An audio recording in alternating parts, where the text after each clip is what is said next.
Doctor, ಇತ್ತೀಚೆಗೆ ನಾವು ಬಹಳಷ್ಟು ಜನವನ್ನ ನೋಡ್ತಾ ಇರ್ಬೋದು, ಡಿಪ್ರೆಷನ್ನಿಂದ ಬಳಲ್ತಾ ಇದ್ದೇನೆ ಅಂತೇಳಿ ಹೇಳ್ಬೋದು.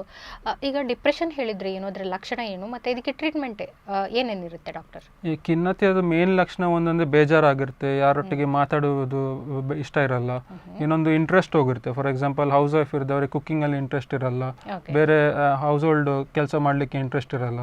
ಇನ್ನೊಂದು ಕೆಲವರಿಗೆ ಸುಸ್ತಾಗಿರುತ್ತೆ ತುಂಬ, ಅಂದರೆ ಬೆಳಿಗ್ಗೆ ಎದ್ದೇಳಿ ಬ್ರಷ್ ಮಾಡಲಿಕ್ಕೂ ಸುಸ್ತಾಗುತ್ತೆ, ಹೋಗಿ ಆನಿಯನ್ ಕಟ್ ಮಾಡಲಿಕ್ಕೂ ಸುಸ್ತಾಗೋದು, ಈಸಿ ಫಟಿಬಿಲಿಟಿ ಅಂತ ಇರುತ್ತೆ. ಕೆಲವರಿಗೆ ಕಾನ್ಸಂಟ್ರೇಟ್ ಮಾಡ್ಲಿಕ್ಕೆ ಆಗೋದಿಲ್ಲ, ನೆನಪು ಶಕ್ತಿ ಕಮ್ಮಿ ಅಂತ ಹೇಳಿ ಬರ್ತಾರೆ, ಬಟ್ ಆ್ಯಕ್ಚುಲಿ ಅವರಿಗೆ ಕಾನ್ಸಂಟ್ರೇಷನ್ ಕಮ್ಮಿ ಆಗುತ್ತೆ. ಕೆಲವರಿಗೆ ಸುಸೈಡ್ ಥಾಟ್ಸ್, ಆ ಥರ ಥಾಟ್ಸ್ ಬರ್ತಾ ಇರ್ತದೆ, ಜೀವನ ಬದುಕೋದು ಬೇಡ, ಇನ್ನು ಮುಂದೆ ಜೀವನದಲ್ಲಿ ಏನಿಲ್ಲ, ನನಗೆ ನಾನು ವೇಸ್ಟ್, ನನಗೆ ಯಾರು ಹೆಲ್ಪ್ ಸಿಗ್ತಾ ಇಲ್ಲ, ಐ ಆಮ್ ಟು ಹೋಪ್ಲೆಸ್ ಅಂತ ಆ ಥರ ಥಾಟ್ಸ್ ಬರ್ತಾ ಇರ್ತದೆ. ಕೆಲವರಿಗೆ ಹಸಿವು ಕಮ್ಮಿ ಆಗುತ್ತೆ, ಊಟನೇ ಮಾಡಲ್ಲ, ವೇಟ್ ಲಾಸ್ ಆಗುತ್ತೆ.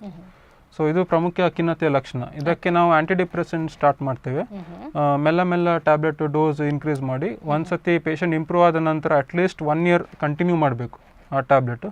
ಸೊ 1 year ನಂತರ ನಾವು ಸಿಮ್ಟಮ್ಸ್ ನೋಡಿ ಮತ್ತು ಕ್ರಮೇಣ ಮೆಲ್ಲ ಕಮ್ಮಿ ಮಾಡ್ತೇವೆ ಡೋಸ್.